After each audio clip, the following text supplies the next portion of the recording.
programa para sa mamamayang Pilipino.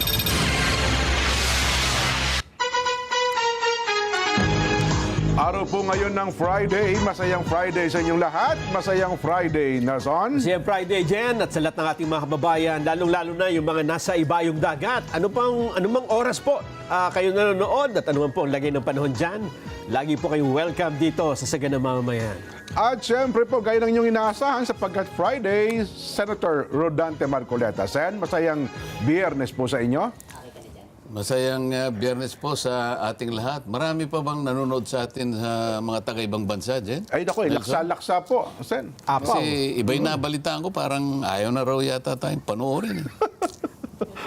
Fake news po yun, Sen. Fake news, ano? Fake news po yun, oh. Pero alam mo, lalo silang matutuwa ngayong Biyernes dahil meron tayong makakasama Ah, yun ho. na isa sa pinaka-paborito ko ito sa Senado. Ah, talaga po, ah. Isa sa pinakasikat.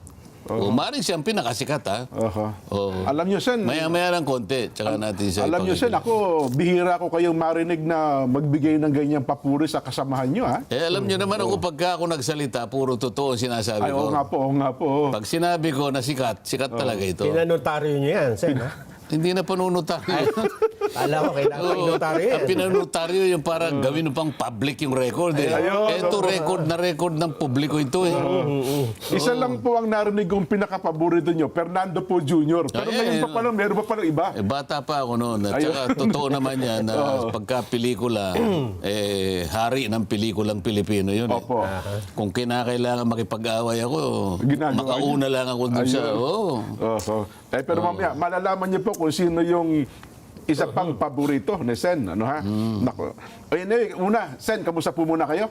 At kamustahin niyo po muna yung ating mga taga-subaybay na Disyembre. Ang sabi nila, may narinig ako sa social media, pag Disyembre daw ang tao, maraming pera. Pero marami daw kung mga tao ngayon ang pakiramdam nila, parang hindi sila tao ng pera eh. Naku po. Hindi, may pera talaga. Ganun po ba? Kaya lang, mas marami talaga yung walang pera. Oho. At kung may pera man, halos kukunti na lang ang nabibili. Dahil sa napakataas ng presyo ng bilihin. Opo. Hindi malaman kung uunahin ng pagkain, uunahin yung gamot, at iba't iba pang pangangailangan sa kanilang buhay.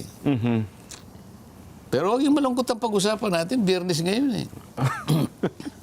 Dapat yung pang-pa-inspire. Ayan. Oo, pasok ng weekend. Di bagay, pag nakita nila tayong tatlo, nakasmile na kagad sila eh. okay na. Anyway, ano bang mga mainit na paksa ngayon na Nelson na dapat malaman natin? Itanong natin kay Sen dahil sa tuloy-tuloy yung kanilang ang dami nilang pinag-uusapan ito nakarang linggo sa Senado. At ang isa dyan Sen, nakita ko yung inyong pakikipagtalastasan kay Senador Bam Aquino tungkol dun sa kadena ba yon na ipinupush na panukalang batas ito na dapat meron tayong digitalization na talaga para sa ganoon ay maiwasan natin yung maraming anomalya. Nakalimutan ko lang yung talagang ano yan kasi yung kadena Acronym ata yun, acronym lamang yan. Yes, opo. Ay, sinabi ko nga sa kanya na dapat ay maisakatuparan na talaga yan. Dito lang sa DPWH, sabi ko, napakarami nilang applications pero hanggang doon lang. Ipinakikita nila, pinapaalam nila sa tao kako. Kunwari, merong real time na parang yung status ba ng project. Opo. Sabi nila, anytime na i-check mo, real time, naka-geotag. Pero alam mo, nasuriin namin, Jen, Nelson, ang daming sablay. Sapagkat hindi magkakatugma yung mga coordinates. Kaya kailangan yung kadena na yun. At ako, nagpresenta ako na naging co-author doon. Dahil importante talaga yun. Masisinop lahat yun. Madaling pati sa pakikipag-communicate sa lahat ng mga ahensya, makikita mo pati yung mga datos, magiging mas mabilis at may iwasan natin ang katiwalian at saka yung mga corruption. At ito isa sa priority bills na binanggit ng Pangulo sa kanyang LEDAC meeting. Tama, oo. Ang ibig sabihin ay kadena, Citizen Access and Disclosure of Expenditures for National Accountability Act. Ayun. Kasi ang mga ibang panukala nung una dyan, may gagamit ng mga blockchain. Blockchain, opo. Opo. Kaya yung chain kasi, doon nakuha yung kadena. Ayun pala. Oho. Di ba? Oho. Mhm. Ayun.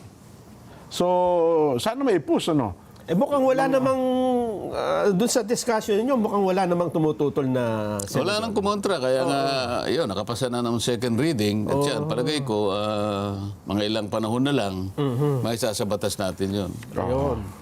Pero ang isa po sa mainit na usapin ngayon, ito, kadena bill, medyo okay sa lahat eh. Itong pinag-uusapan na isa pang priority bills ng Pangulo, yung anti-dynasty bill.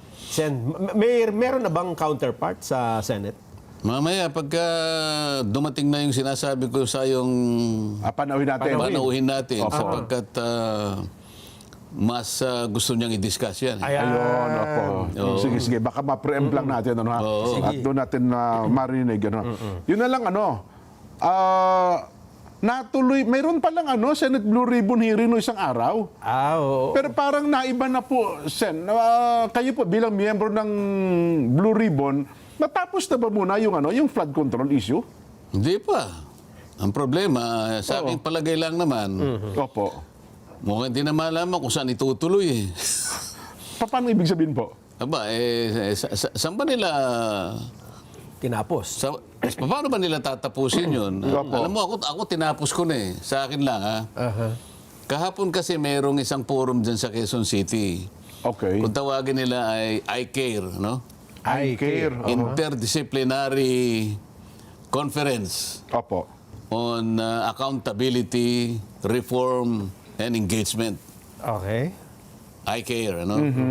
So, isa ako sa panelist, ano? Ako, si Congressman Erice, si Ma'am Malutikia, nandun din, si Professor Popoy de Vera, at saka yung isang parang din ng, ano, ng political science sa UP. Okay, opo. Yan, pinagtatalunan ng ano, ang paano natin mapapanagot ang mga tao sa mga katiwalian, mga ganyan. Paano ang transparency, accountability. Doon ko nakita yung pagkakataon na ilabas ko na yung minority report ng Blue Ribbon Committee. Kasi wala pa ako nakikitang report at baka ako magtagal bago makapagpasya yung buong Blue Ribbon. Opo. Kung paano nila tatapusin ang napakaraming problema na nasasangkot dyan sa flood control. Ano? Mabuti naman, nung mabasa ng mga kasama ko sa minority, 6 sa 9 Okay. ang pumirma. Kasama na nga itong bisita natin ngayong hapon. 6 sa kabuuan po ng Senado, ng Hindi, minority. siyam ng kami, minority. siyam kami sa minority, di ba? Opo. So, 6 sa kanila, nakita nila siguro naman yung pinagsakitan natin. Okay sa kanila eh. Sumang-ayon sila. Ayun. Ngayon, nilabas ko doon sa Quezon City ngayon. Opo. Meron namang mga media doon. So, makikita nila ngayon. Palagay ko, binabasa nila yung 103 pages na minority report. Ang dami rin pala. At doon, kinuwento namin, maring hindi pa kayo tapos kung ganyan, pero kahit sino pa yung tawagin ninyo, at kung paano pa yung pagtatanong na gagawin ninyo, hindi na rin ako palagay ko ma-alter yung mga problema na na-establish natin, pati yung mga sistema na dapat na ayusin para maiwasan natin itong mga naging maanumalyang paglalatag ng flood control projects. Okay, opo. Ngayon, palagay ko, kung interesado lang talaga ang media, kung hindi lang dededmahin ng mainstream media, Okay. marami silang mapapakinabang doon din. Doon makikita kung paano yung mga tinatawag na allocables. Opo. Paano yung mga tinatawag na unprogrammed funds. Yung kung paano nagagamit yung BICAM. Para ngayon lumobo yung original na mga ceilings na nandun sa NEP. At mula doon ay yung mga sari-saring proponents ay lilitaw na,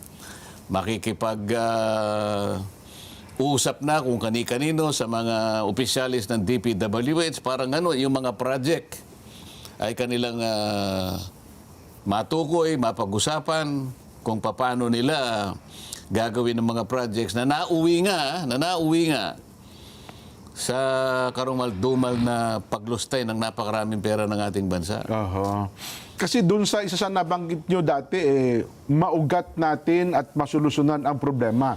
Dun ba sa recommendation na yon o report na yun ng minority, nasolusyonan po yung sistema? Kung paano namin nakita yung mga tao, mga personalidad na binanggit ng mga resource persons namin, yung mga testigo na tinawag sa Blue Ribbon Committee, yung mga sinabi nilang mga pangalan, at hanggang dun sa dumating ang pagkakataon na pati nga yung DOJ ay nakialam. Aha. Pero meron dun paliwanag na may mga nabanggit na mga pangalan na hindi masyadong katanggap-tanggap ang pagkakabanggit ng pangalan sapagkat biglang merong intervention ang Department of Justice. Okay. Alam naman ninyo, yung panahon na yun na sinasabi ko, nung ilabas nila yung Yusek Bernardo, nung ilabas nila yung Alcantara, ilabas nila yung Bryce Hernandez, nandun palagi yung dating Secretary ng Department of Justice. Na hindi na namin masyadong malaman kung, teka muna, sino bang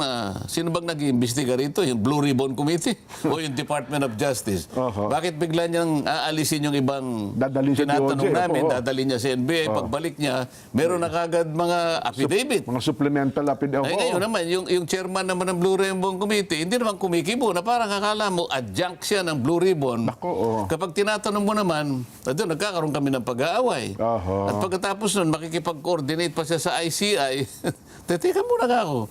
Ano bang arrangement dito? Opo. Ang aming pagkakaalam, sabi ko, ang Blue Ribbon Committee, ang tanging nalalaman niyang gawain ay investigation in aid of legislation. Yes.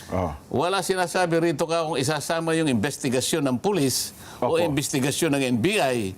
Hindi ba? Yes po. Oo. Ayun. So, binabanggit namin doon sa minority report kung paano lahat ng pangalan ay nabanggit.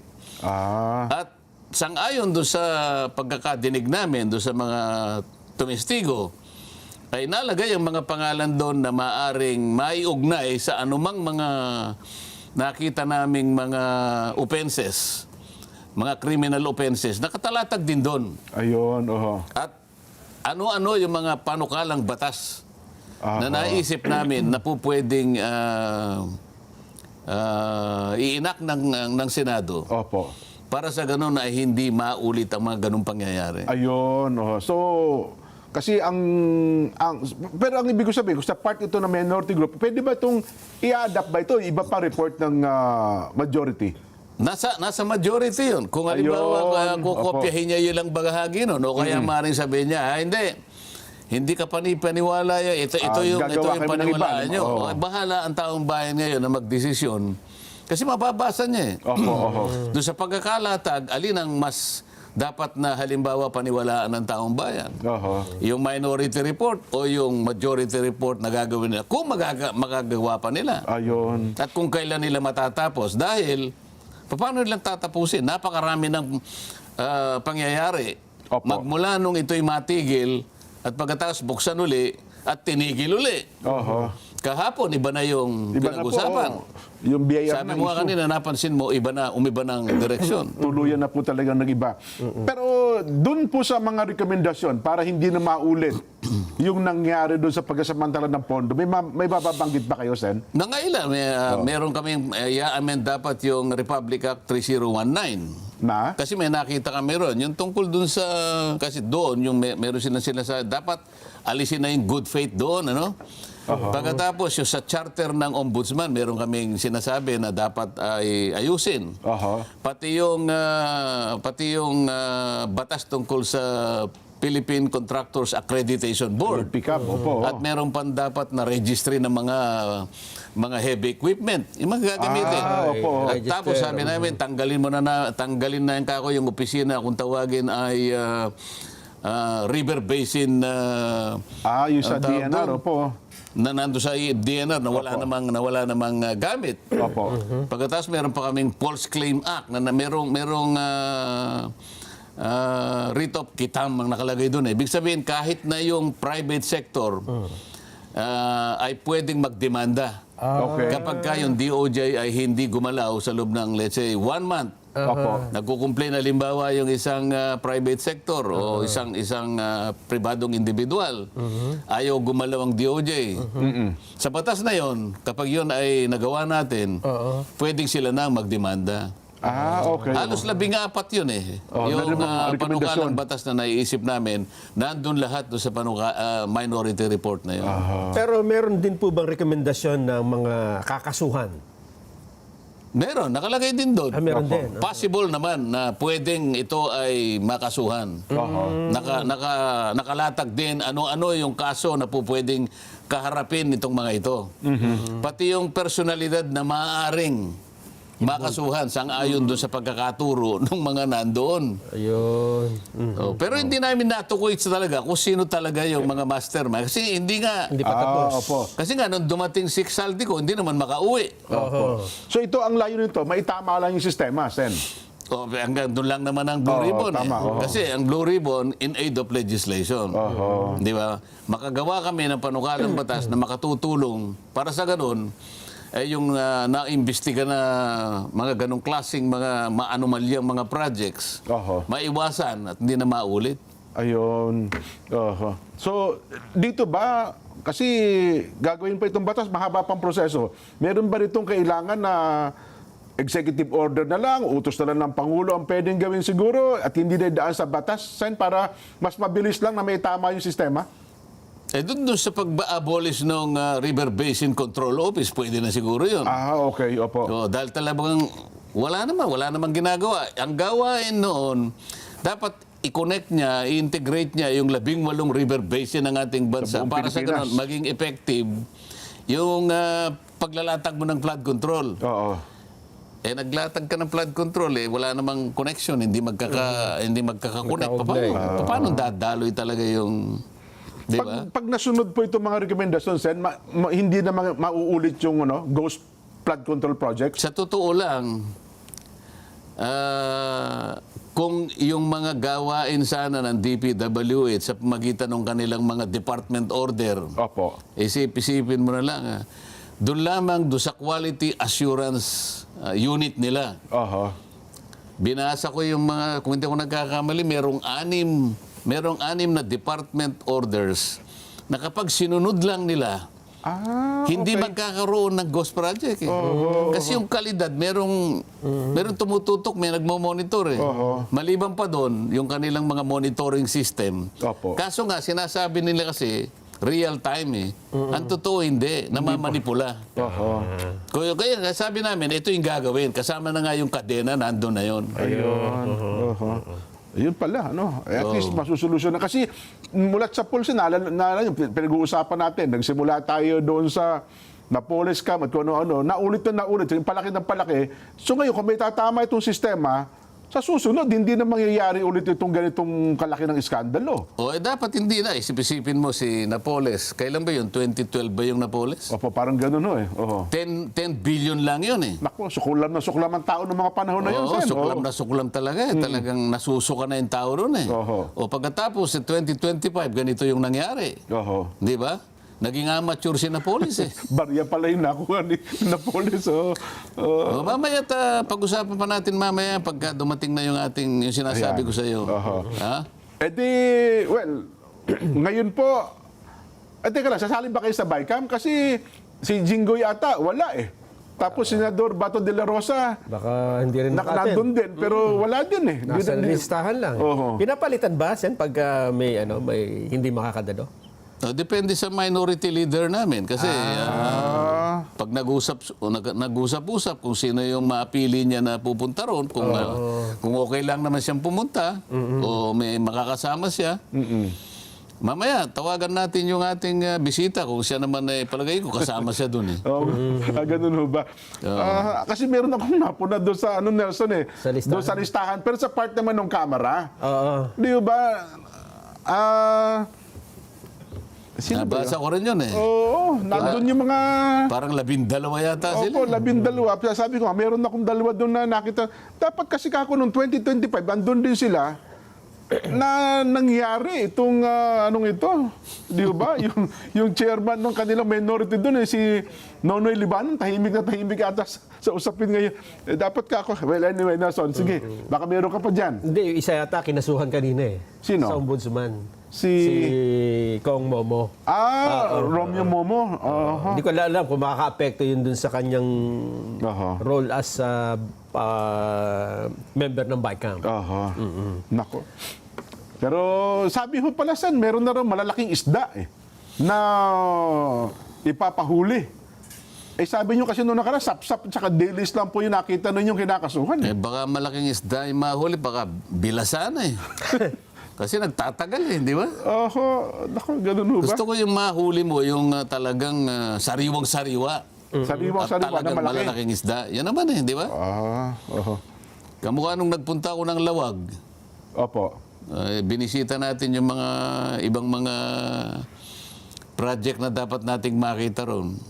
Nagpunta ako sa palengke ng Lawag, napakaraming isda na mga sariwa. Mga sariwa ho doon. No? Malalaki yan. Big fish. Hindi naman masyadong malaki kasi hindi ko naman hinahanap yung malaking isda doon. Ako nagpunta lang naman doon para makatikim ng mga isda ng Lawag. Umakyat ako sa 3rd floor nung palengke ng Lawag City. Nandun pala yung mga bagnet. May third floor yung palengke. At saka yung... Hindi, may third floor talaga. Mamaya, malalaman pa natin kung alam talaga ng ating bisita. Meron silang mga langgunisa. Iba yung vegan ha, iba yung vegan. Iba yung vegan. Nako. Oo. Para May sa dala ba kayo dyan, Seth? Ha? May dala kayong sample dyan? Kasi Wala ka para naman sa sinabi, amin, kasi dinala para sa amin ni Nelson, chismis po yan. Hindi na... Wala, hearsay. Hearsay. Teka Your lang, Honor. bago lang tayo mag-break, Sen, meron kayong pinuntahan na inaugurate doon sa may Cagayan. Mamaya na. Mamaya na. mamaya na rin. Di sige. Discuss natin mamaya yan. Opo, kasi magkakaroon ng pagkatalo-talo ngayon sa social media kung bakit daw kayo nandun samantalang, sige po, mamaya. Ito muna, meron tayong paalaala. Bilang bahagi po ng inaugurasyon, pinangunahan ng Pangulong Ferdinand Bongbong Marcos Jr., kasama po sina PPA General Manager Jason Tiago at DOTR Acting Secretary Giovanni Lopez ang unveiling ng inauguration marker ng bagong Port Operation Building POB ng Banago Port. Ngayon po ika-12 ng Disyembre, taong kasalukuyan. Matapos ang 22 o 12 taon. 22, 22 years na tuloy-tuloy na operasyon, mas pinalawak na ang kapasidad ng pantalan at kaya na nitong tumanggap ng mga foreign vessel na may kargang bigas. Gayon din ng mga domestic vessel na may kargang asukal, semento, harina, bottled cargos at iba pang general cargo. Ayun, kayo hubay maglalakbay sa pamamagitan ng mga sakyang pandagat, gaya ng barko, roro, ferry at iba pa? Panoorin po natin ito.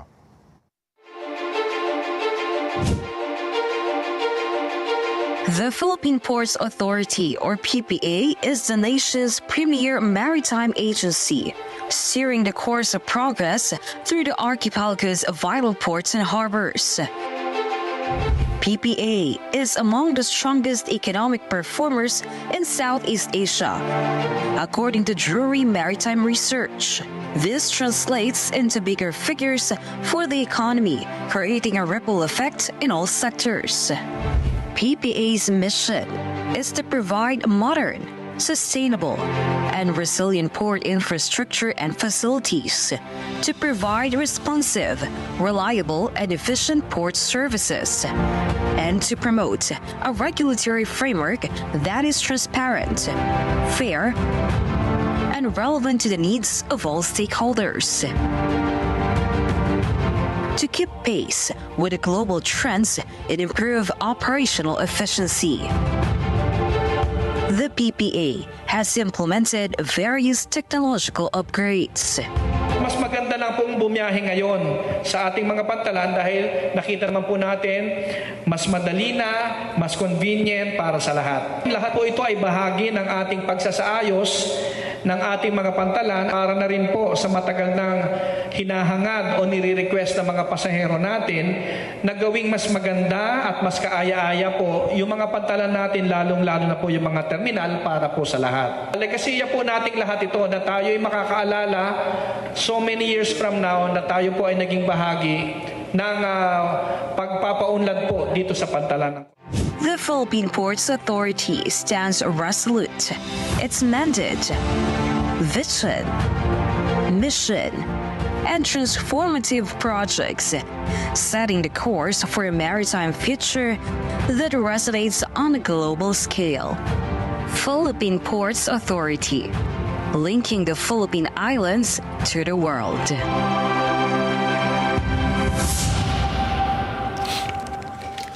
Marami pong salamat, PPA. Dako, wag kayong maglilipat. Tawagin nyo naman kapitbahay nyo at makasama nyo sa bahay. Meron kaming special guest. Yung sinasabi po ng Sandante, ha? Magbabalik po ang Saganang Mamamayan.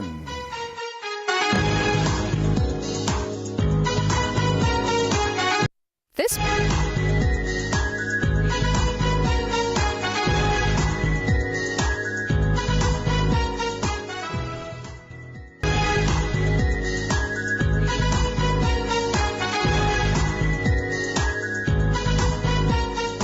Talaga kayo ni Miss Janice Un? Nagkita nga kami. Binigay ko sa kanya yung sample model. evaluation meeting na ng Shinwa. Pero nasan si Janice at ang bag niya? Luna Team, please display your model. Love in her bag. Panoorin mamayang 7:30 p.m. dito lang sa Net 25. Let's get together. Sunday 25. Sunday 25. Pre-loved, resold. We're diving into the business that's turning a few bank accounts into a frenzy to grab previously owned luxury items. Let's uncover how media personality Shane Castrillo, owner of Shane's Curated Luxuries, is building a booming resale empire. That's what SCL is all about, sustainability and circular fashion. Fast fashion is so big nowadays, but it really hurts our planet. When they see themselves wearing designer brands, they feel good, the confidence is there. Open for business with Cesar Vallejos, Sunday, 9 p.m. Sunday 25. In every family, each child holds a different character class. Each has their own strengths, roles, responsibilities, and expectations. And behind every role is a story shaped by effort, growth, and love. In this episode, we uncovered the real experiences of children as they navigate the part they play in their families. Because when we learn to appreciate every child's journey, that's when love and understanding truly take shape. Yan ang ating aabangan sa Ito Ang Tahanan ngayong Sabado at Linggo, alas 8 ng umaga sa Net 25. Sunday 25.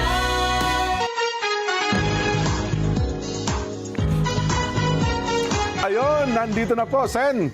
Sa inyo na po ang pagkakataon para ipakilala ang ating tama panahon. ba ako? Hindi. Tamang-tama kayo. Sinasabi ko naman sa inyo, pag ako nagsalita, walang labis, walang kulang. Opo. Siya po ang pinakasikat sa Senado ngayon. Yun na. Aking kumare, aking classmate. Kasi classmate ko rin naman sa House of Representatives eh. Nagkasabay po ba kayo sa Nagtagal Kamara? kami, seatmate ko dahil alam mo naman, Marcoleta, Marcos. Oo nga po pala. No? So, gano'n eh. Kaya medyo close kami dalawa. Hanggang sa ako'y makarating sa Senado, ay ganun pa rin. Marcoleta, Marcos. Wala, inseparable talaga eh. Opo. Yan ang sinasabi ko sa iyo. Mga kababayan, Senador Amy Marcos. Nako. Pakilala ka, ma'am. Maraming salamat at magandang hapon. Talagang walang iwanan kay Senator Marcoleta. Parati kami magkasunod. Ano ba yan? Kami yung kadenang totoo. Swak na swak kami sa kadena. At magkasama kaming oposisyon. Ngayon, ayan na naman, magkasama na naman tayong minority. Mga kontrabida. Ganun ba yun? Pero tinatanong ni Jen kanina kung ako, ayoko na sumama sa BICAM. Ikaw na lang siguro. Ang sabi kasi, puro vice chairman lang daw. Walang gustong sumama. Ngayon, sabi ko, at least may kinatawan kahit isa yung minority. Vice chair ka naman. Ayun, kaya vice chair okay ako, ka na. wala nang choice. Si Bato, hindi na mahanap. Ayun na. Tapos, si Hinahanap Jinggoy. ba? Ewan, di ko alam. Sabi, alam daw kung saan nasa Pampanga daw Nakita na rin kung saan eh. Opo. kung saan Hindi, ako, napapirma ko doon sa Minority Report eh. Ganun ba? Kaya nga sabi ko sa Anim kaming nakapirma. Oo, nakapirma. Kasama ba si Senador Bato doon sa anim po? Sa pumirma? Opo. Oo, bigay mo nga sa akin yung aking... Kitab? yung aking... ano yan? So, totoo pala na talagang alam kung saan. Cellphone. Mamaya, para ipakita ko yung, sige nga yung po, pirma sige. niya. Oo. Oo, lahat kami pumirma. Hindi nagtatago yun. Oo, andyan lang yan. Ay, hindi ko maintindihan. Bakit yung ICC warrant, kung talagang may ICC warrant, ba't hindi ilabas? Yun nga. Sabi na, andyan. Sabi naman ng isang kapatid, wala daw. Ano ba talaga? Nasa telepono daw. Nasa telepono, gano'n na Hindi, naman. pero- Pareho ng Presidente Duterte. Parang issue pinakita dyan, lang ganyan. Kinakailangan na si Sen Aimee tatayo. Alam ko tatayo siya yan. Opo. Isang araw, siguro mga Lunes o Martes. Pagka pa naglabas ng warrant of arrest ang ICC, mandatory ba na isusurrender mo na ang isang opo. mamamayang Pilipino? Wag na yung senador, kahit na hindi senador. Kahit na tindera lang sa palengke. Bakit? Ibig mo sabihin na yung ICC mas mataas pa sa legal system ng ating bansa? Yun ang dapat nating mapag-usapan din sa Hindi Senado. po pwede yun. Yung nangyari kay Presidente Duterte, hindi dapat maulit. Kasi labag talaga sa ating saligang batas. Wala nang tataas pa doon. Kahit international ek-ek pa yan. Mas mataas talaga yung ating konstitusyon at ang ating mga batas. Siyempre. Yung due process, syempre. At Pilipino yan eh. Kung Pilipino, syempre, kailangan dadalhin muna sa korteng Pilipino. Kung makakuha sila ng warrant of arrest, ayun. Pero kung wala pa, walang visa yun. Nasa korte natin na kilalanin o di kilalanin yung mga warrant na linalabas na galing sa labas. Tama-tama. Nung nakaraan, di ba, Nelson, natalakay natin na naglabas na ng Ruling, ang Supreme ruling Court. ng Supreme Court tungkol sa bagay nito. Di po ba, Superate? Yes, ang sabi naman na wala pang issue, wala pang injured party, wala pang maski ano. Kaya dinismiss yung kay Bato. Yun ang intindi ko eh. Kasi premature eh. Wala Premature pa daw. namang, wala pa nahuli. Wala pang question yung nahuli. Wala pang maipakita yung ICC. Dapat may mahuli na halimbawa, may nahuling butiki halimbawa. Para meron ng actual case. Actual Wala controversy. pang Doon kaso natin eh. matetes kung talagang kakasa ang Supreme Court. Kasi kung ako yung Chief Justice ng Supreme Court, teka muna. Bakit? Mas mataas ba yung legal system o yung ng ibang bansa, ng ibang bansa kaysa sa atin? Hindi naman ako papayag sa ganyan kasi meron tayong saligang batas, sasabihin niya. No person shall be deprived of life, liberty or property without due process of law. Bigla mong isasakay na naman sa kung anong nangyari. Sabi nga ni Sen Aimee, uulitin mo na naman yun. Samantalang kung tutuntunin mo mismo, yung mismo provision ng Rome Statute, kung sino man, halimbawa talagang nakapag-issue na ng warrant of arrest, makikialam pa rin yung yung judicial authority ng domestic court kasi para masino mo kung talaga yung sinabi yun ang taong yun. At kung halimbawa yung kanyang karapatan ay naproteksyonan. Kaya dadalhin mo muna sa korte. Hindi mo dadalhin sa Villamor Airbase. Kailangan nating matingnan, matest. Kung nasusunod pa rin ang mga batas. Parang hindi na eh. Kasi sabi, bendable na daw yung batas sa Pilipinas. Doon sa bagay. Papayag ba tayo doon? Ay, wag naman sana. Bendable. Oo. Depende kung sinong kaharap. Pwedeng tumambling, pwedeng matibay, pwedeng bumaliktad. Ano ba yun? Hindi po pwedeng hindi pwedeng baluktutin. Wala Hindi po. tama yun. Doon mo talagang- makikita ngayon kung papayag ang Korte Suprema. Sugot, purbahan mong baluktutin ngayon. Mukhang sa mga nakaraan na madaming kasong naisampa sa Supreme Court, mukhang matibay at matatag ang paninindigan ng Supreme Court na dapat susundin ang itinatadhana ng saligang batas. Lalong-lalo na yung sa mga paglilipat ng pondo. Hindi po ba, Sen? Oo. Nanindigan ng Supreme Court eh. At least nakita natin ngayon na sinabi niya, ay, balik mo yan. Hindi mo dapat kinuha yan. 60 billion yata yun. 60 billion. Tsaka PhilHealth. Oo, labag din O, sa pagkatapos charter ng PhilHealth. yung PDIC. PDIC, mas malaki yata yun. Mas malaki pa.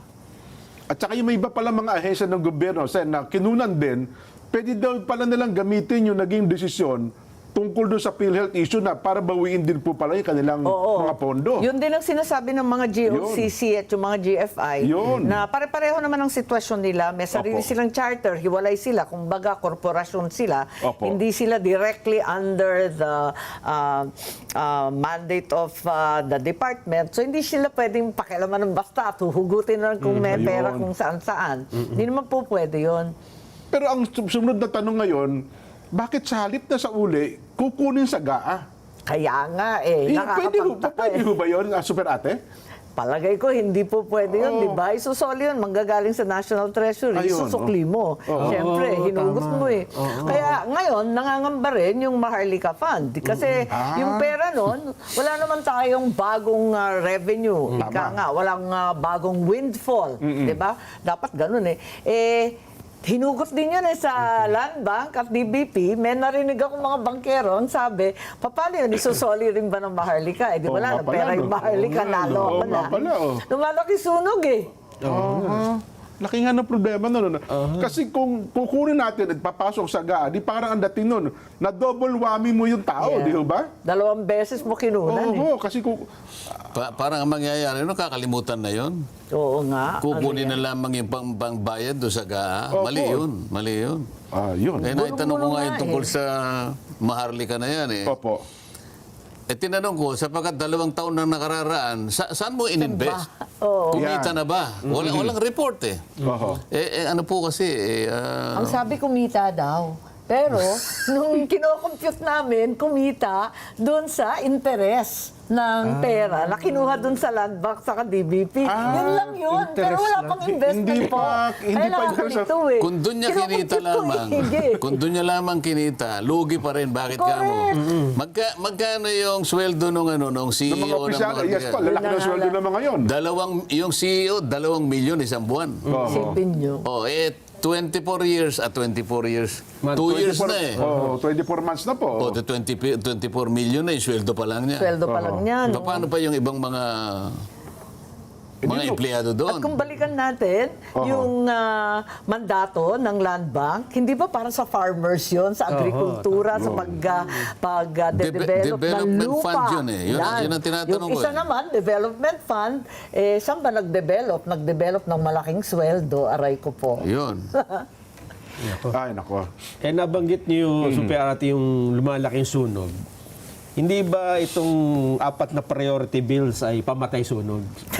O wala namang, parang sincero na naman doon? Hindi ko maintindihan yung mga congressman nung nag-meeting tayo sa Commission on Appointments, abalang-abala. Tanong sa akin, seryoso ba yan? Seryoso ba yan? Abala yung mga congressman doon sa anti-dynasty. Sabi ko, ang totoo, nakapag-hearing ako, noon chairman ako, matagal akong chairman ng electoral reform.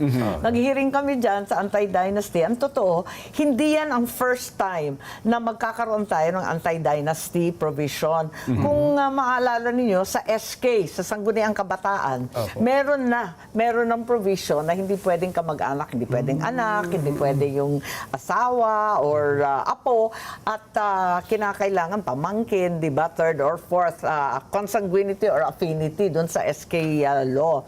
Pero sa kagalingan ng Pilipino, nalulusutan pa rin. Kaya nauuwi sa definisyon mag-re-resign yung tatay na kapitan, halimbawa, pagkatapos yung asawa ang tatakbong kapitan at yung anak ang tatakbong SK. O dinalusutan One na at a naman. time lang.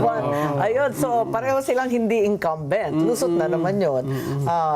Maraming ganyan sa maliliit na barangay, sa amin, sa mga liblib, sa tuktok ng bundok.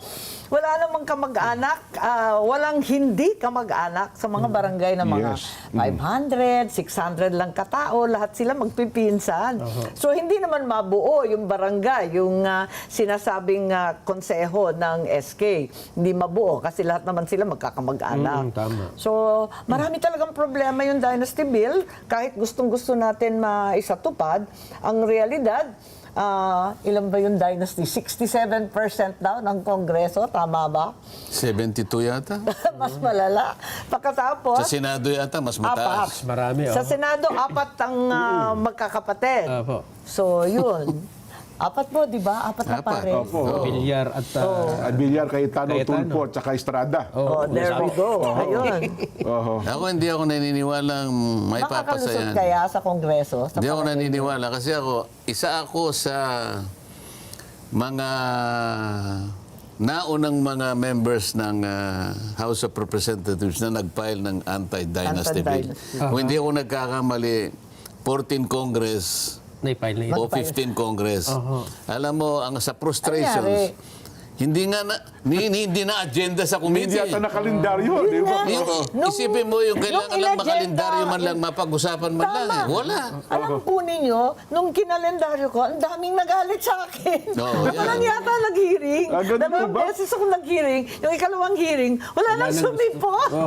Tapos hindi na nakikiusap sa akin. Galit. Paano ba ito? Ako tinanong ko lang yung COMSEC. Sabi ko, COMSEC medyo nagtagal Yung anti-dynasty ko matagal na ito 8 months na ako. Binibilang ko Kausapin niyo po si chairman. Sabi, bakit naman ako? Di ba ikaw dapat ang nag-ano niyan? Hindi ba kinakailangan bang Di ba basta kausapin niyo si chairman? Pagkausap ko kay chairman, kausapin mo si speaker. Sabi ko, ibang klase pala. I-agenda nyo lang, pati si speaker pa guguluhin pa natin. Nakita ko ngayon. Sabi ko, talagang walang mangyayari. Wala sigurong... siguro, nung panahon na yun, siguro ako lang siguro ang nakakaisip na dapat isa katuparan natin yung sinasabi na saligang batas. Kasi nandun Andun. Sa saligang batas. Kaya naisip ko, para magkaroon ng bisayan at hindi na magtalo-talo. Kasi totoo yung sinasabi ni Sen. Aimee, wala siguro ngayon sa panahon natin ang magle-legislate ng isang batas na labag sa kanilang interes o lalaban sa kanilang interes. Para natin magawa yung anti-dynasty law na yan, kung sakasakali magkakaroon tayo ng pagkakataon na ma-amyenda ang Constitution, yung bahagi ng provision na yun tungkol sa yung dynasty, aalisin mo lamang yung phrase na as may be defined by law.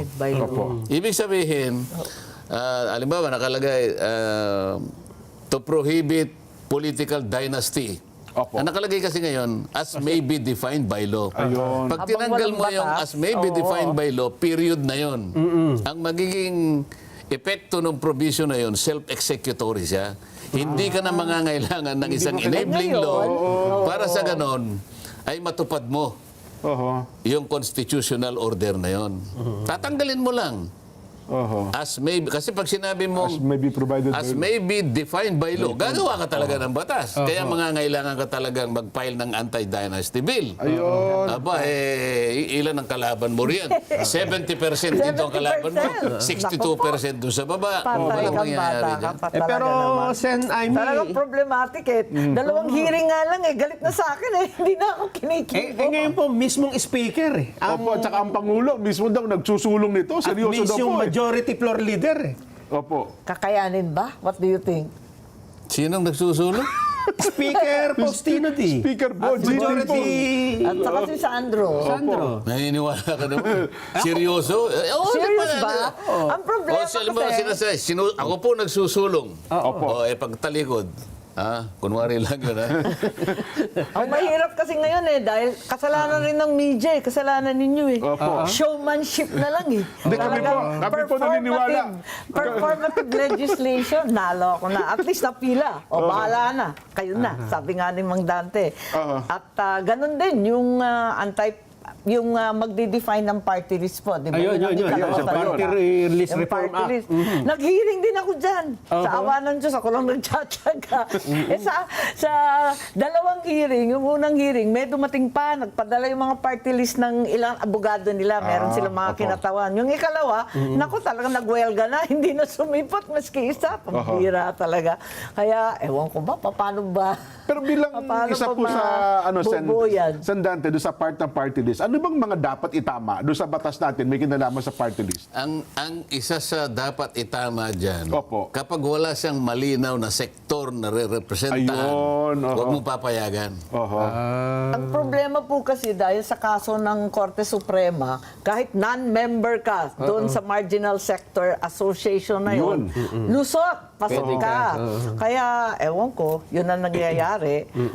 Kanya-kanyang party list. Pero hanapan mo pa rin ng sektor. May sector sila. Katulad halimbawa, pero hindi sila member. hindi ko nababanggitin yung pangalan. Opo. Sige, banggitin na ninyo. Pero nasa Alam isang naman natin block. lahat. Opo. Sabi ko, anong sektor ka naman? Kasi kung hindi mo maituturo, kasi ako urban poor. Opo. O itong isa ako, senior citizen. Yan, opo. Ito si mangingisda. Ayan. Ikaw ano ka? Lahat daw niya. Lahat.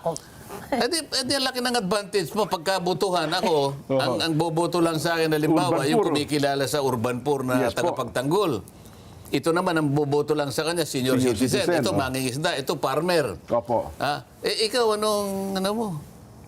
Lahat kanya. Pagka naman tinignan mo yung pangalan ng niya, talagang hindi mo malaman kung ibig sabihin ng pangalan ng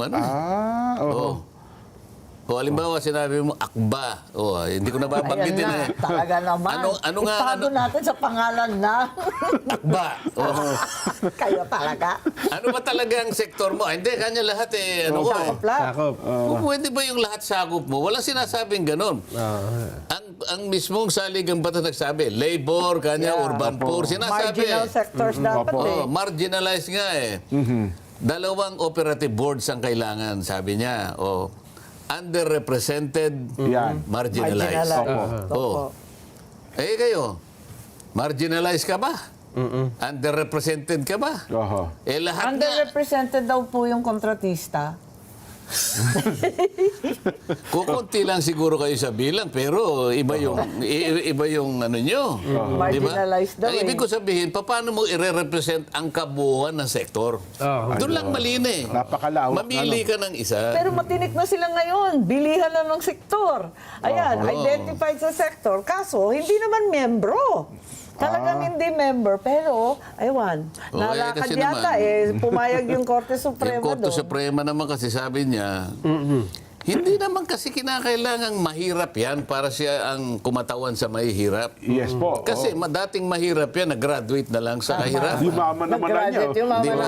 Sa bagay, totoo naman di ba? Meron naman nag-graduate talaga. Pero paano mo kanyang i-represent yan kung hindi ka naman talaga, yung advocacy mo, wala naman dyan. Malayong-malayo. Halimbawa, contractor.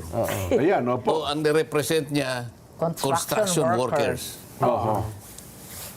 Di namamayagpag naman daw po sa Kamara yung mga yan. Hindi okay pa rin, makapangyarihan daw po. Ang botante ata niya, kapwa niya mga mababatas. Di ba? Wala ka namang nakitang panukalang batas na nagsulong siya para sa mga construction workers. Bagay. Halimbawa, meron siyang panukalang batas.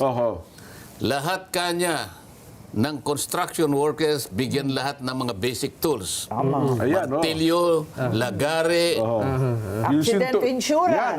Yung mga kailangan talaga. Pero lahat ng flood control projects nakuha nila. Nako po. Malaki, makapangyarihan nga po. Sektor ba niya yun? So Kabaliktaran nga eh. apat lang yung bill na binanggit. Ngayon mukhang yung dalawa ata hirap na yung mailusot, ano? Parehong ano. Ay, nako. Dynasty, ano pa? Oho. Yung sa party list. Party list. Ano pa? Opo. Yung kadena, Yeah, yung nabanggit na kadena. natin. Kasi medyo Oo, lulusot pero yun. ako nagdududa ako, lumusot nga. Ang kaso, ma-implement ba? Kasi napakababa ng kanilang implementation disbursement rate. Nasa 23% lang. Nung last year, itong taon na to, 2025. Ang DICT ang sinasabi mo. Hindi, yung DepEd po. DepEd. Yung DepEd po. Yung construction of school buildings, di ba 22 classrooms lang? Opo, tama. Talagang inamin naman ng DPWH. So, bale 23% lamang ang naisatupad doon sa 29 billion. Hindi nila magastos. Pero pera na naging bato pa. Yun na nga. Kaya nga, kung 29 billion, di nila alam gastusin, paano pa kung 80 billion? Kahit wala namang tututol na kailangan natin ng mas maraming school building, ma-improve yung edukasyon, lahat, talaga bang budget ang problema o may iba pang problema? Yun ang issue. Hindi nga nagagastos eh. Pero ngayon po, binigyan yung DepEd ng 1 trillion mahigit, di ba? Kaya nga, laki-laki ng budget nila eh. Kaya Malaki po nagtataka ngayon. na ako eh. Kasi naman sa saligang batas, Dapat pinakamalaki ang education talaga, ang mas pinakamarami ang kanyang share sa budget. Tama naman. Pero hindi ba siya nahanapan? Dapat ikaw rin ang may pinakamaraming accomplishment? Correct. Dapat. Di ba? Oo. Ikaw ang pinakamaraming budget, kaya dapat yung budget na yan, nagamit mo sa paraan na ikaw pa rin ang mas maraming... paano yung 22 classrooms? Pinakamagandang accomplishment ba yan? Ako po, ano ba yan? Nabigla pa si Secretary nung nireport. 22 lang ba talaga ito? Nagulat talaga. Ang totoo, yung mga classroom na yan, yung huling massive school building program, hindi ko naman pinagmamayabang, fact naman to, sa ilalim ng ama ko, yung first term niya, yung kung maaalala pa ninyo, naaabotan naman natin yan, Nelson at Mami Dante. Yung mga Marcos type prefab schools. Ayun. Talagang kinontsaba niya lahat ng mga steel works, no? Yung Mars Steel, Ismael Steel, kung ano-anong steel. Tapos parang Lego yan eh. Parang tupi-tupi lang yun, tapos siniship out. Sa loob ng 2 linggo, mapapatayo ng mga iba't ibang eskwelahan sa community-based. So, ang unang-una, ano ba talaga ang plano para magkaroon tayo ng kadena nga? Dahil hindi ko pa rin maintindihan, ano ba yung plano? Unang-una, dapat may new technology, katulad nga nung prefab. Ngayon, mas magaling na. May mga modular, may kung ano-anong bakal, mga foam concrete, lahat built-in na, naka-formworks. Ang dami-daming technology, alin ba dyan? Pagkatapos yun, noon, ano ba talaga yung priority? Kasi sabi nila, LGU na lang bahala. Siyempre, lahat ng mayor, pipila dyan. There are many issues na parang nagugulan ako, pati yung teacher. Kasi ang sekreto ng quality education, alam naman natin, teacher. Ay, yes po. Diyan talaga umiikot ang quality education kahit saan sa mundo. At kahit anong ganda ng school building mo, kung yung teacher mo, underpaid, underqualified, overworked, naku talaga naman. Paano tayo aahon nito? Ang isa pang last na napag-usapan natin para maubos natin yung 4, ano? Yung Independent People's Commission Act. Oy, nalito talaga ako dyan. Manong Dante, paano ba yun? Nung una, sabi ni Babe Singson, nung umalis siya ng ICI, bigyan daw ng ngipin at budget at sariling tauhan ang ICI. Tapos, si Secretary, Ombudsman Remulla yata nagsabi na 2 buwan na lang yan. Kasi ikakaso na yan, i-charge na ng Ombudsman. Pagkatapos noon, nagbigay na naman ng budget ng 41 million yata, 40 or 50. Ayun, may budget na siya. Pagkatapos noon, anong next na sinabi, may batas na dapat gawin. Parang, alam ba natin ang gusto natin? Bakit pa iba-iba? Saan ba tayo patungo? Yun nga rin ang gusto kong itanong sa iyo eh. Talaga? Distant sister lang po ako.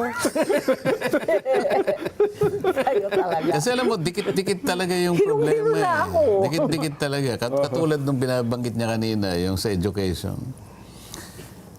Wala ngang mababa ang sweldo ng teacher. Yes. Di ba? May pamilya din siya. Paano siya makapagtuturo ng mabuti Pag hindi nakapagturo ng mabuti, yung tuturuan mo, talagang wala rin. Yun naman tinuturuan niya rin. Minsan wala rin makain. Stunted din yung mga bata. Katulad pinag-uusapan namin sa Senado, napakarami nito. Kapag pala yung isang bata ay hindi mo na subaybayan, yung first 1,000 days niya, importante pala yun eh. Kapag sumablay doon, naging stunted yung bata, kahit ano pang gawin mong intervention, mahirapan Wala na, hindi na, sayang na yung ano ng hindi gobyerno. na makahabol yun. 30% smaller ang utak. Hindi na lalaki sa 100%. Pala, no? So, 70%. So, umpisa pa lang, lagpak na. Wala pang fighting Wala 75. na eh. Yun ang mahirap. Kahit siyempre, kahit nga gusto mong tulungan, dapat mo naman talagang tulungan. Pero mawawalang bisa rin yung tulong mo eh. Kasi nga argabyado na eh. Nako. Teka lang po, tamang-tama, nabanggit nyo, may paalaala po ang DOH tungkol dyan, ha? Higop po muna kayo ng kape. Tungkol saan? Opo. Ang kanila pong paalaala, may kinalaman po sa panganib ng diabetes. Hinihikayat po ng DOH ang regular na check-up para sa maagang detection, pagbabantay ng blood sugar, pagkain po ng masustansya, ehersisyo, at pag-iwas po sa paninigarilyo. Panoorin natin ang paalalang ito ng DOH. Lahi na namin kung may diabetes. Sa lola ko, sa nanay ko, 20 taon na akong nagtuturok ng insulin. Ang alta presyon o hypertension at diabetes ay dalawa sa mga sakit na pinakakaraniwan sa mga Pilipino. Ang hypertension ay pangunahing dahilan ng mga sakit sa puso, habang ang diabetes naman ay konektado rin sa sakit sa puso at sa mga komplikasyon gaya ng diabetic retinopathy na maaaring mauwi sa pagkabulag at diabetic nephropathy o sakit sa bato dahil sa hindi nakontrol na diabetes. Regular na mag-monitor ng blood pressure at blood sugar. Sa maaga at tamang gamutan, pwedeng mapigilan ang malalang kaso ng sakit. Protektahan ang sarili sa komplikasyon ng diabetes at hypertension. Si Sec. Ted Herbosa po ito ng DOH nagpapaalala na bawat buhay mahalaga. Salamat po, DOH. Magbabalik pa po ang Saganang Mamamayan.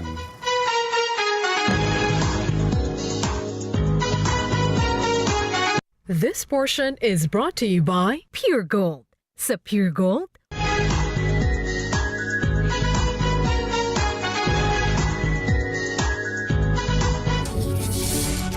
when a story starts with faith, it can only grow further and stronger.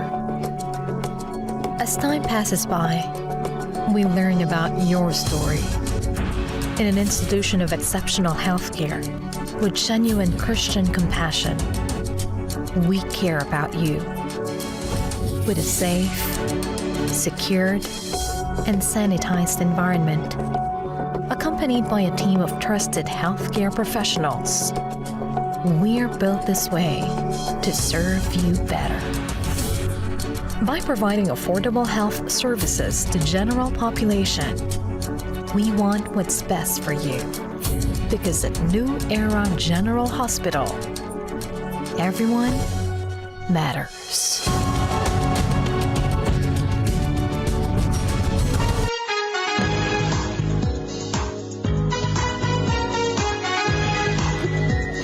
Mga kapatid, mga kabarangay, mga kasambahay, mga ka-SGM, panalo clock na. Ito na po ang panalo tip para masulit ang budget natin sa bahay. Doon na tayo sa Always Panalo. You know, pure gold, pare ko. Mababa ang presyo. Pare, huwag mo ipihit yung prompter, hindi ko mabasa.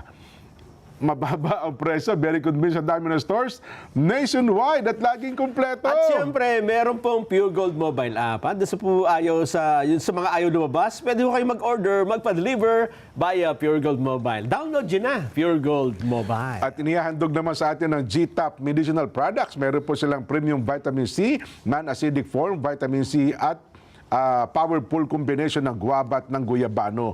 Ginawa po nilang capsule yun, ang tawag po Synergy.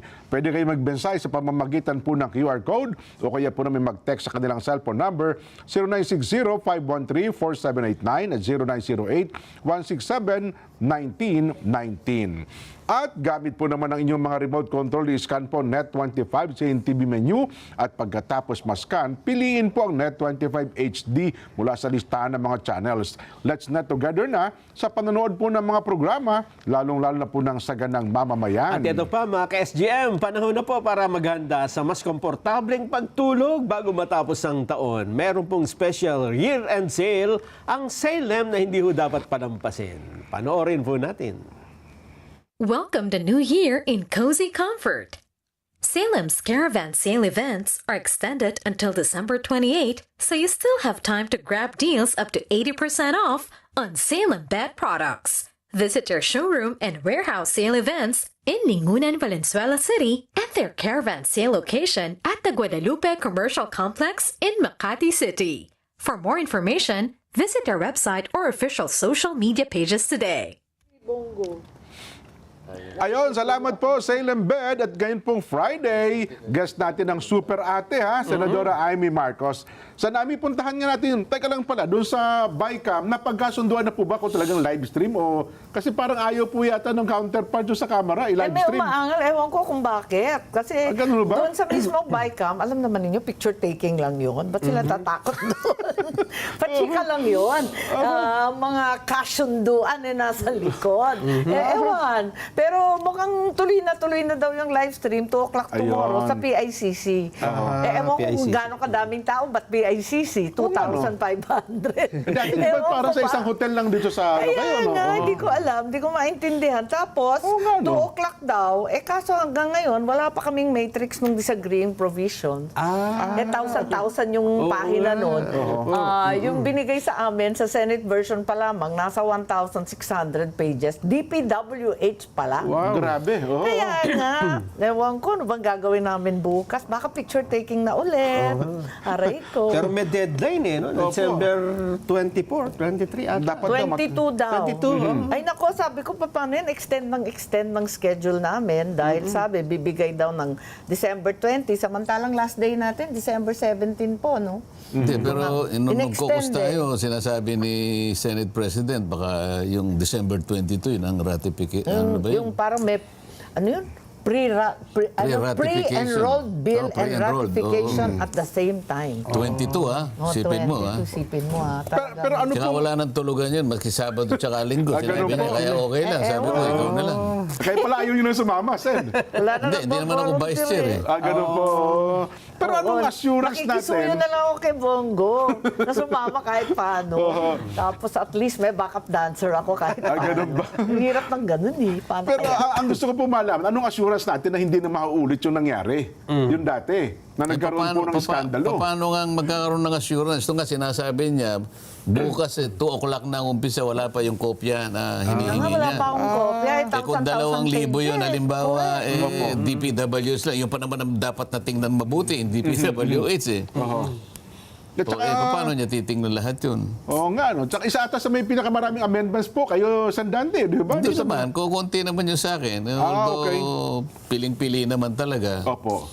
Kaya lang, importante ron ay hindi lang yung individual amendments namin. Kung ano talaga yung, kuminsan kasi, kung paano yung paglalatag nila ron, lalong-lalo na kung hindi naman nakikita ng nakararami.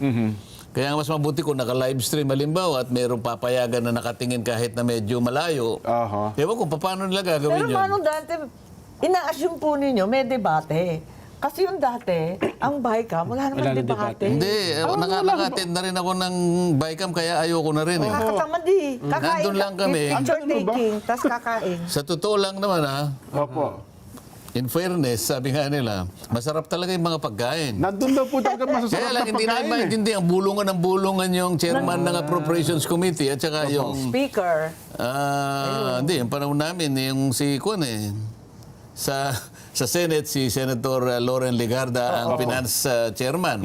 Tapos yung sa panig namin namin si Nonoy Andaya. Nonoy Andaya. 3 lugar pa yun eh. Ganunan kami. Ayun, puro kain lang kami. Tambay lang kami. Hindi, wala na raw po ngayong mga bulungan at saka wala na rin small committees para... Promise bakit na-postpone na nga Ayun, mga postponement na yan, di ba? Di ba, kwan yan? Katibayan na may bulungan at hindi nagkakasundo. Nagtataka nga ako kung paano. Tinatanong ko yung mga kongresista noon sa yung Commission on Appointments, kung sang-ayon na sila doon sa mga bilyon-bilyon na pinagtatapyas sa kanilang mga district budget. Sabi nila, meron ba? Meron ba? Hindi rin pala nila alam, ano ba yan? Nagulat nga ako, halimbawa sa Cebu, di ba? Sunod-sunod ang pinsala sa Cebu, nag-umpisa sa Lindol. Tapos, ayan na naman, binagyo ng bonggang-bongga. Abay, ang bawas sa budget nila ay 47%. Hindi kasi ako naniniwala na dapat tigilan ng flood control. Titigilan yung kurakot na flood control. Pero yung tamang flood control, katulad nung pinuntahan ni Manong Dante, doon sa Cagayan, yung mga abatement, yung mga water impoundment, seawall, retaining wall, talagang kailangan yun eh. Totoo po. Kasi pagka wala tayo doon, lalubog tayo sa baha. Yun ang tinanong ko noon. Kasi kung halimbawa across the board, wala kayong flood control. Totally wala. Hindi naman po pwede ka ako yun. Tama kayo. Yung mga anomalous, yung mga ghost, yun ang tigilan Yun ang nyo. tigil. Pero yung legitimate na ilalagay dyan, paano ganyan kung tinanggal mo lahat yan? Paano kung talagang lumaki ang tubig, wala kang pananggalan? Grabe, yung mga lugar sa Pampanga, halimbawa, yung Minalin, ayan, yung mga talagang underwater na sila eh. Yes. Kaya kawawang-kawawa at saka yung mga hindi nababaha dati sa Bulacan, talagang bahang-baha na, hindi naman nababaha dati ang Giginto, yung mga lugar na okay lang eh. Ngayon, katulad na sila ng Kalumpit, ng Hagunay, pareho na eh. May panganib ba na magkaroon tayo ng reenacted budget sa Super Ate? Ang sabi Dahil nila, sa hindi pangyayari daw ito? papayag. Kaya nga po. Pero hindi natin alam. Kaya eto nga, tinitingnan natin kung anong mangyayari bukas. Marami silang sinasabi na magiging high-tech na tayo, mga blockchain at kung ano-ano. Pero ang mahalaga, ano ang nilalaman ng budget na yan? Hindi, ang naulinigan ko kasi dyan, kasi maraming magsasakripisyo eh. Dati nilang nakukuha Lalo na yung mga may distrito. Mga district Tapos pinagtatapyas yung mga AIX na yan. Ay parang ayaw pa rin nilang maalis yan. Ngayon, papayag lang silang maalis yan. Pero yung mga distrito nila, yung pinangako doon, doon lang naman sila talaga makapagyayabang sa mga distrito eh. Paano kung nawala ito, di matatalo na kami. Ito ngayon ang kanilang ipipilit sa BICAM. Tama po. Ang mabigat pa niyan, umaangal sila, marami raw silang inutang ng eleksyon. Kaya daw kailangan may project sila. Aray ko, ano ba to? Ang pakiusap namin ni Nelson po, ito na personal namin, huwag tayo magkaroon ng reenacted budget. Kasi controversial budget nga po yung 2025. Tapos i-reenact natin, di ba? Tama. Pinapirma sa amin yun, nung BICAM, na puro blanco. Oo. Ang daing blanco. Ayokong pirmahan. Sabi ka, katakot? Blank check? Ganun ba? Nako. Pumirma ka? Hindi. Masisira pagka-Ilocan ako. Ayun. Sige pa, ano pa, Nelson? Halimbawa nga, yung sa DPWH lang, tinignan ko kung gano'ng diferensya eh. 54 billion pa lang pagkakaiba. Ang laki talaga. Ang binawas nyo, 54 billion. Yes. Mula dun sa version ng House. Ang laki-laki. Paano kayo magkakasundo sa... Ewan ko kung sasabi nila.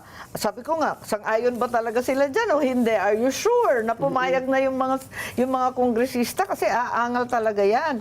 Imagine from 1.1 trillion last year, biglang naging 880 billion doon sa President's budget. Tapos sa Senate version, 570 billion na lang. Ayun, paano ba yan? Ang daming natanggal, i-assume natin lahat ng flood control, tinanggal na. Tapos ang masaklap pa rito, 75% ng foreign assisted. Tanggal. Ang mabigat dyan, yung foreign assisted, yan yung mga big time, long range na projects. Katulad ng nung Metro Manila flood control. Ayan, babahain naman ng bongga ang Nabotas, ang Malabon. Ayan, wala na siyang pera. Pasig Marikina River Channel. Ayan yung mga... Yan ang mali. Yung foreign assisted, huwag mong gagawin yun. 75% po ang tinanggal. Paano ka?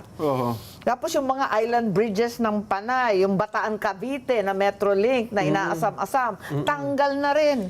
Paano ba ito? Ang bigat nito, so it's 108 billion sa foreign assisted. Mabigat yan. At asahan ninyo, billion-billion rin ang binabayaran natin doon sa, ano ba tawag doon? Yung holding fee? Holding fee yun. Mag-entail ng holding fee yun. Hindi lamang yun. Masisira pati yung pangalan natin. May reputational risk. Naging Samantalang manunubat. mas maganda pa yon kasi pagka yung foreign assisted, talagang dumadaan sa feasibility study. Yes. Mas ano pa yun mas maniniwala ka na yung nagagawa ng tama eh. Matibay. Dahil pati yung nila, yung kanilang monitoring, yung nag-inspect. Yes po. Lalo na yung mga JICA. Diyan, Seryoso medyo yun. ano ka dyan. Mas safe ka dyan. Pati nga materialis sa supplies nila, sa bidding pa lamang, mapakahigpit po Makulit nila. na eh. Talagang Yes po. marami silang dinidisqualify. Ito nga, nanganganib yung malalaking project. Puro small time na lang, yung mga FMR, ayan, mga Farm to Market Road. Basta magiging Sabi sa problema amin, dyan. Farm to Pocket Road. Aray ko. Magiging problema dyan, paano mo didisiplinahin yung gusto mangyari ng House. Kasi nga, lalo na yung mga district representatives. Ayun. Sumugod na nga daw sa Senate nung nakaraan. Yun ang kanilang ayusin dyan. Naku. Kasi hindi papayag yung mga yan. Kapag hindi pumayag yan, Yes. Yun ang alam ko. pagka pumayag naman tayo, babalik doon sa ayaw nating mangyari. Opo. Diyan, magkatagalan. Ang Pero balita, ayaw naman sinubukan natin eh. lahat naman mag-reenact naman yan. Kaya gagawa ng kaparaanan yan. So parang nakita mo na, ma'am, nandiyan ka. Andyan na. Baka pumirma ka dyan. Paano kung baka Kaya kayo ako naman siguro na super ate? mas mabuti pa yung wala na ako talaga dyan. Kayo talaga, galing-galing niyo umuwi. Ayoko talaga yan. Hindi ako, kung ako yan, hindi ako papayag. Mag-away-away na kami. Mauuwi tayo sa reenacted kung ipipilit nila. Talaga naman. Tapos, yun nga, yung malaking problema, lahat ng tinapyas doon sa DPWH, sa foreign assisted, na malakihang project na inaasahan, pati yung mga metro railway, yung subway, para public transport, wala lahat yun. Tinanggal lahat. Lahat binagsak ngayon, ang karamihan, pinakamalaki, sa DepEd. Na eto nga, nagtatanong kaming lahat, ano ba plano dyan? Kalaki-laking pera and chronically inefficient ang DepEd sa paggagastos sa school building. 29 billion pa lamang din nila magastos. 80 pa kaya? Pag umangal sila, total, nandiyan ka naman, ang gawin mong basihan yung allocation ng mga regions at saka yung mga districts. Kasi ako nakita ko, ni-review ko eh. Ang gawin mong basihan yung HGAB 2022, 23, 24 hanggang 25, makikita mo yung lopsided na allocation eh. Ayun. Merong district, 11 billion. 8 billion, meron namang ano lang, 1 bilang yung ano. Anong justification? Lalong-lalo na parehas lang. Pero yung malalaking yun yung mga 8 billion, 11 billion, nasa tuktok po ng bundok. Kaya nga, Tignan halimbawa, ninyo yung yung mahirap populasyon. Ilan ang bata doon? Magbibigay tayo ng halimbawa. Tataka ka talaga eh. Bakit halimbawa yung pagkaliit-liit ng isang isla na yun na kung tawagin ay Romblon?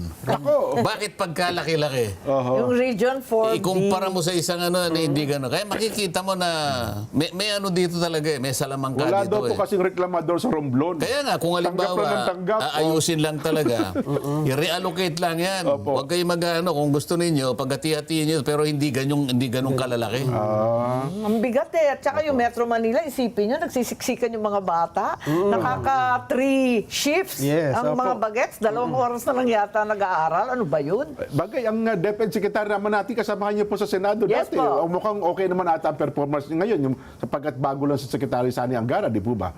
That's right, that's right. Magaling naman talaga si Secretary Angara. Yun nga lang, napakalaki ng department na minana niya at napakaraing problema. Unang-una, wala silang engineer, ano?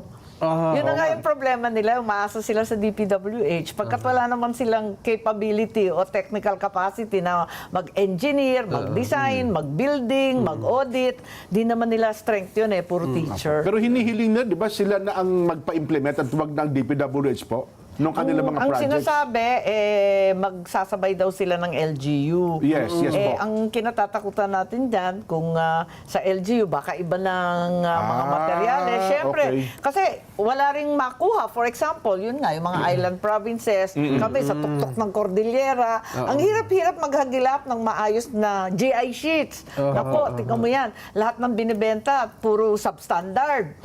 Yeah, parang mga papel na lang yun eh.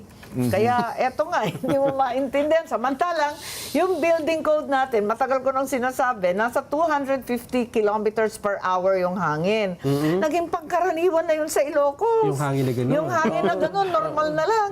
Tapos yung lindol, nasa 7 on the Richter scale. Nakailan na tayong dikit sa 7. Yes po. Yun na nga. So, kailangan yung materialis puwerte sana talaga. Sige. Hala, ako nang naging, ano yun? Anong pangalan niyo sa sarili niyo? Si Senator Simangot. Dati Senadora Bungis-ngis ako. Ngayon, Senadora Simangot na rin ako eh. Gumaya na ako kay Manong dati. Kaya kita inimbita rito para masabi mo lahat yung dapat nating mapag-usapan. Kasi baka akala nila, ako lang nagsasabi ng ganito. Meron dapat mag-articulate. Talaga ba sinasabi ko, ganun din ang kanyang nakikita. Duet po kami. Ayun na, mga masungit na kami. Ano ba yan? At mapunta naman ako sa ibang topic, hindi naman yung budget. Pagkat ako yung head ng Foreign Affairs. Yes po. Di ba yun din ang problema natin? Kasi next year, tayo naman ang host ng ASEAN. Yes po. Nako. So, eto nga, medyo namomroblema ako. Dahil kasi, yung National Security Plan ng US, biglang nagbago. Talagang 360-degree turn. Linabas lang noong December 4. Hindi tayo parang walang nakikinig. Ang liwaliwanag ng sinasabi ng US, na balik na daw sila. Kung may pivot to Asia dati, ngayon, di na daw sila makikialam sa Asia. Babalik daw sila sa Western Hemisphere. At ang sinasabi, huwag kayong mag-aaway sa China kasi kahit competitor namin, ngayon, rebalancing na lamang ng economic and trade ties. Ayun. Ano ibig sabihin niyan? Iwanan nila tayo. May iwan tayo sa kangkungan nito. So, wala na yung Mutual Defense Treaty. Kaya nga yung Ironclad Alliance, paano po ba yan? Pupunta siya sa Western Hemisphere. Ano yun? Sa Cuba na lang sa makikipagkaibigan? Makikipagkaibigan na lang sila sa Ukraine, Russia, yung mga Germany, yung mga ganon. Tapos tayo, bahala na tayo sa buhay natin kasi ang sabi, ayaw nila ng conflict sa Taiwan Strait at saka, etong malupit, increased burden sharing with Pacific Islands. Ibig sabihin, tayo na magbabayad ng EDCA at BFA. Kakayanin ba ng powers natin Iiwanan yan? ba tayo nun sa ganung sitwasyon po? Sabi, dapat burden sharing, di ba? Inobliga nila yung European na, magkano ba yun? 5%? Ako pang magbabayad ng EDCA, pauwiin ko na lang. Malis na kayo rito. Saan tayo bibili ng steak? Mga steak ang ulam noon. Tatamnan ko ng lettuce yung mga ginawa. Naku, mga steak at saka donut. Saan tayo hahanap ng gano'ng yayamang pagkain? Ang problema natin, hindi tayo basta gawa ng ang ating sitwasyon ngayon sa China. Sen, di ba? Kung halimbawa, magandang relasyon natin sa China, walang problema siguro. Yun na nga. Kaya, nakakakaba. Paano ba gagandang relasyon natin sa China? Hindi ko alam. Sabihin mo kaya, Ading, ikaw naman. Talaga? Paano ba yun? Hindi ko nga maintindihan. Kasi ang US po nakikipagmabutihan na rin ngayon sa China. Ang totoo, dapat talaga independent foreign policy tayo. Ayun, Maliit lang tayong bansa. Bakit tayo nakikisawsaw sa umpugan ng malalaki? Talagang madudurog tayo na. Hindi ko sinabi ng Amerika na bahala na kayo sa buhay nyo. Parang ganun eh. Hindi ko tanggalin niya na yung EDCA. Umuwi na kayo. At para sa ganun ay masabi natin na sila na. Kayang-kaya na nila yan. Dito na tayo sa Western Hemisphere. Yun ang sinabi eh. O ba't niya iiwanan yung EDCA pagkatas tayo magbabayad? Parang ganun eh. Kasi sabi, share the burden. 5% of GDP. Parang may ganun. Ba't ako mag-share ng burden? Kayo nga ang pabigat sa akin eh. Tama. Umuwi kayong lahat. Tama. At giginawa ang buhay ko. Di ba? Tama.